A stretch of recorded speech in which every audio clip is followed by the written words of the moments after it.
what do we do now? Seriously, I'm not kidding. Go back and watch any movie, and you will see this line over and over again. You're going to see it now. I'm telling you. My daughter watched a movie last weekend. She goes, Mom, I heard that line.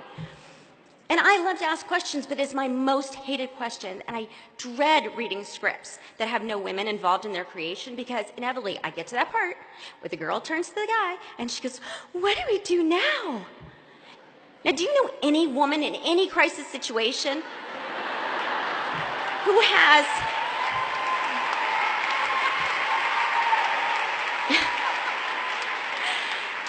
any woman in any crisis who has absolutely no idea what to do?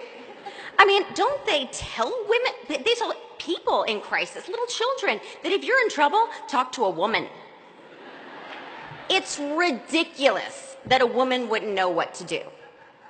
So anyway, after I went to visit these studios, I started telling people about this current pipeline and that there was barely any female leads in films and the industry was in crisis, and people were aghast. They said, that's horrible, they said. And then they'd change the subject and move on to their dinner and move on with their lives. But I could not change the subject. I couldn't turn to some man and say, what do we do now? This is my life. Okay, I've made movies all my life for 25 years, since I was 14 years old. It was time to turn to myself and say, what are we going to do now? Okay, Reese, what are we going to do now? And the answer is really clear. My mother, who's here tonight, very strong, smart Southern woman, said to me, if you want something done, honey, do it yourself.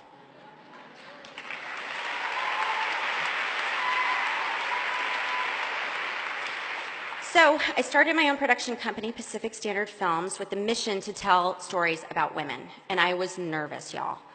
I was spending my own money, which everyone in the movie business always tells you, don't spend your own money on anything.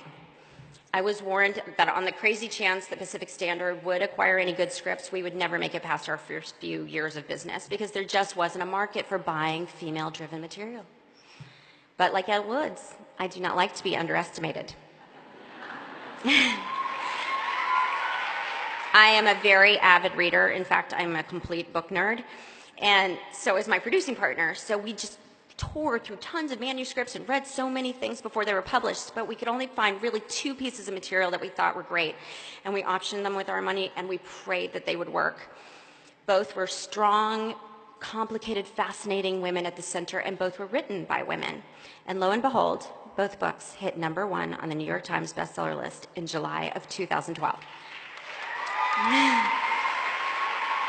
One was called Gone Girl, and the second was called Wild.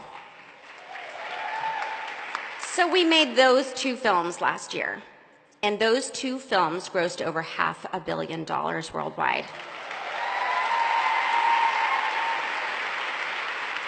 And we got 3 nominations for Academy Awards for women in acting performances. So that was year 1.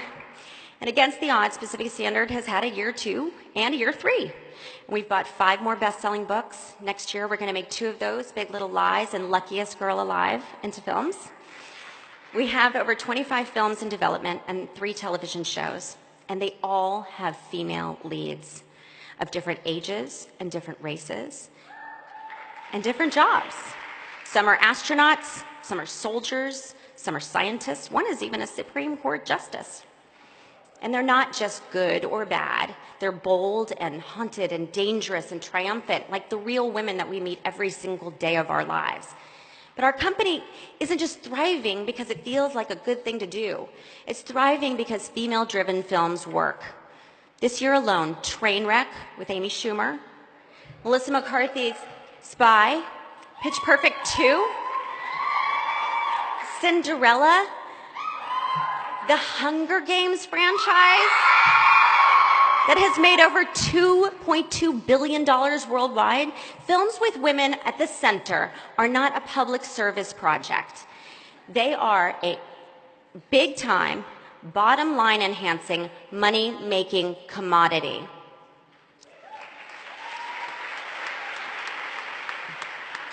Ladies and gentlemen, I think we are in a cultural crisis. In every field, in every industry, women are underrepresented and underpaid in leadership positions. And the reason we're all talking about it tonight, under 5% of CEOs of Fortune 500 companies are women. Only 19% of Congress is women. No wonder we don't have the health care we deserve, or paid family leave, or public access to early childhood education.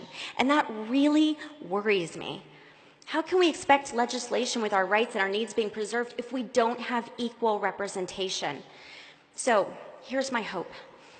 If you're in politics, the media, the tech industry, working as an entrepreneur or a teacher or a construction worker or a caregiver, you know the problems we are all facing.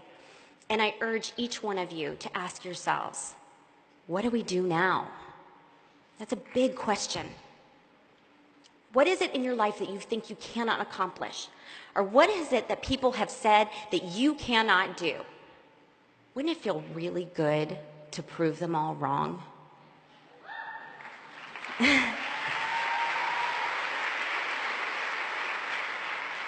Because I believe ambition is not a dirty word. It's just believing in yourself and your abilities. Imagine this. What would happen if we were all brave enough to believe in our own ability, to be a little bit more ambitious? I think the world would change.